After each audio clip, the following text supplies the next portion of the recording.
So today we're going to talk about environmental theory. So the first theory that we want to talk about is the planetary boundaries model. And it's basically a concept like a limitation or like a safety zone for Earth.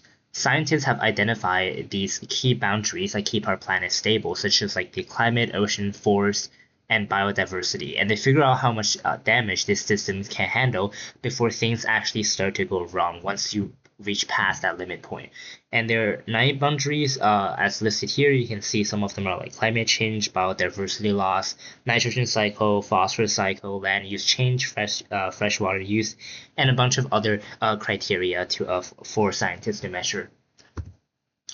And the other important concept in environmental theory is the Kuznets curve, which is basically that the logic goes that a country develops economically and efficiently through industrialization first, and environmental degradation is going to increase a lot in the phase of industrialization, but then it starts to decrease after reaching a certain level of income. This is because when people get richer, people generally demand cleaner environments, and technologies improve, leading to reduced environmental harm.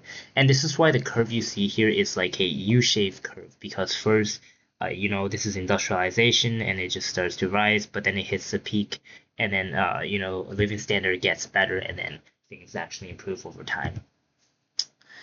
But then there's another theory called the rebound effect, which actually is kind of the opposite of the Kuznets curve. So what this says is basically that the improvements in resource efficiency actually lead to increased consumption of the same resources or energy rather than the expected reduction in consumption as we just talked about in the Kuznets curve.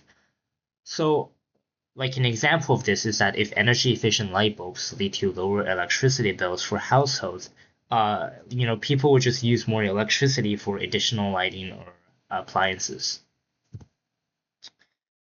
And there's also a branch of economics called the ecological economics. This is a massive branch it's impossible for me to cover the entirety of this branch, but it's a very, very interesting branch of economics that really just proposes different stuff that makes economic development not at the trade-off of also just like ecological friendliness.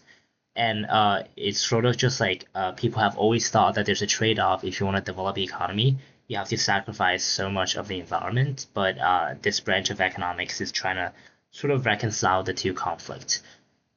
So there are different types of growth, economic growth, defined by this branch of economics. The first is like degrowth, which is continuous economic growth, particularly in resource-intensive industries, has been a driver of natural resource depletion, pollution, and climate change. By slowing down or reversing economic growth, degrowth aims to alleviate these environmental pressures and contribute to sustainability. So basically that we're going to grow less and preserve the climate. And there's also green growth, like intensity declines faster than scale increases.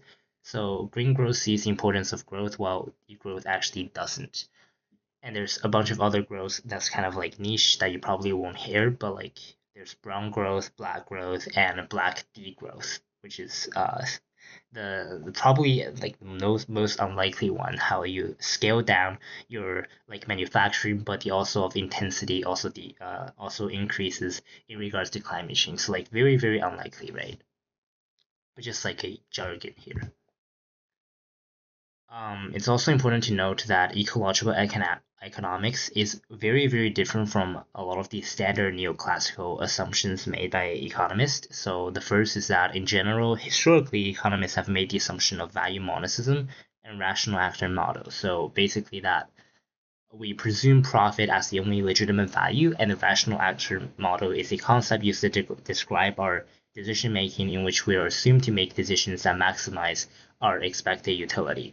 And they also reject marginal analysis and treatment of uncertainty because by analyzing the benefits of additional input of goods in the economy is simply a bad way to look at the economy. And this is because oftentimes like negative externalities like pollution are oftentimes overlooked. They also reject a lot of analysis of like market preferences.